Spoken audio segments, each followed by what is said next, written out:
Yesterday, Governor Wes Moore and Secretary of Budget and Management for Maryland, Secretary Grady, they presented their plan for the 2026 budget.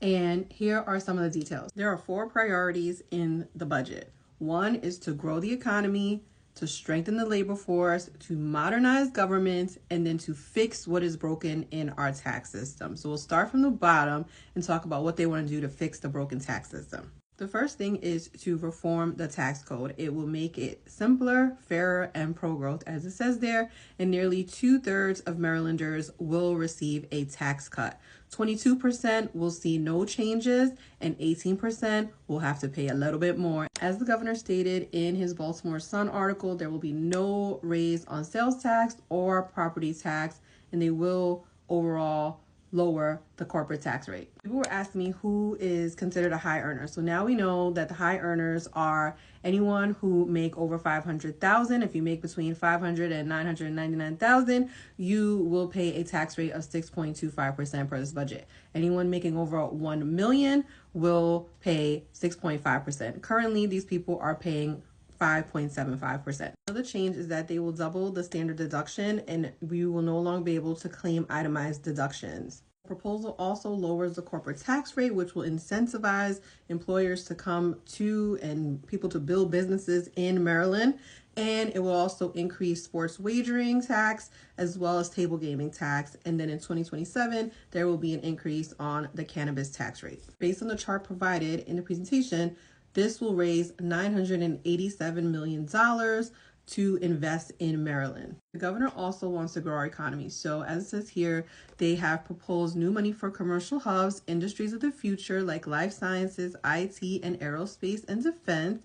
They also want to maintain a record of $122 million in funding for local law enforcement and public safety.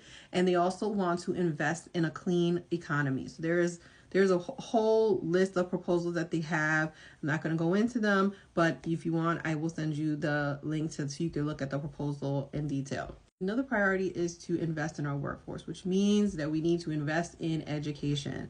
We also need to invest in childcare so that parents can go to work, and this would allow for 43,000 children this year, up from over 16,000 children in 2022, to be able to get a scholarship for childcare.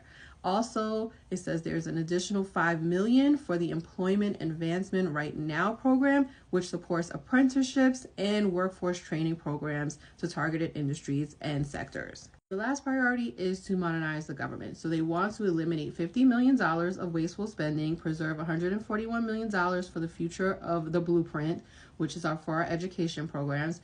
And also they want to offset some of the Medicaid costs to hospitals and insurers. Per what's stated here, the proposed budget will flip the projected cash shortfall of $2.95 billion to a positive cash ending balance of $106 million. It will also reduce the structural deficit for 2026 by $2.5 billion. After the budget presentation, there was also some information that was sent out about transportation and, fees that may possibly go up. So this one made me laugh because people, especially Republicans, were so mad about it. So apparently the VEIP, when you get your admissions test fee, would go up from $14 to $30. It hasn't gone up since 1997. And these Republicans were so mad about the fact that it would be $16 more, and you only have to do this every 2 years. I mean, let's be real about this. So overall, I think the budget was good. We will see what happens when it gets to General Assembly, but I'm going to laugh at Republicans because some of them are just so